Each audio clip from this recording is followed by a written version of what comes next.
আমরা অনেকেই লিঙ্কডইন ব্যবহার করি, কিন্তু আমরা জানি না আসলে লিঙ্কডইন আমাদের কাদের সাথে কানেক্ট হইতে হবে। লিঙ্কডইন কিন্তু ফেসবুকের মতো কোনো অ্যাপস না যেখানে আপনি শুধু রিকোয়েস্ট পাঠিয়ে যাবেন। এখানে আপনাকে বুঝে শুনে কিন্তু মানুষদের সাথে অ্যাড হইতে হবে, কারণ এখান থেকে আপনার একটা ভালো নেটওয়ার্ক বিল্ড হবে। তো আজকের ভিডিওতে আমরা খুব শর্টে জানবো লিঙ্কডইন আসলে আমাদের কাদের সাথে অ্যাড হওয়া যায়। LinkedIn hack part 3। প্রথমত আপনি যুক্ত হবেন আপনি যে প্রতিষ্ঠানে পড়ছেন সেই প্রতিষ্ঠানের শিক্ষকদের সাথে এবং আপনার ভার্সিটি কিংবা আপনার প্রতিষ্ঠানের সিনিয়রদের সাথে। কেন হবেন এটা আপনি পরে বুঝতে পারবেন। দ্বিতীয়ত আপনি যে নিশে কাজ করছেন সেই নিশে কোন কোন বড় কোম্পানি আছে সেই বড় কোম্পানিগুলোকে আপনাকে আগে খুঁজে বের করতে হবে।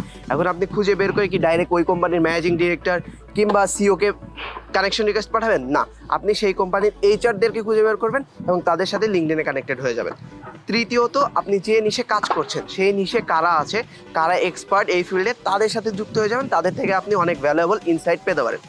এরপরে আপনি যুক্ত হবেন বিদেশি এক্সপার্টদের সাথে, যারা বাইরের কন্টেন্ট ক্রিয়েটর রয়েছে বা যারা এই সকল জিনিস নিয়ে বাইরে কাজ করছে তাদের সাথে অ্যাড হয়ে যাবেন। এতে করে আপনার একটি ইন্টারন্যাশনাল নেটওয়ার্ক বিল্ড হবে।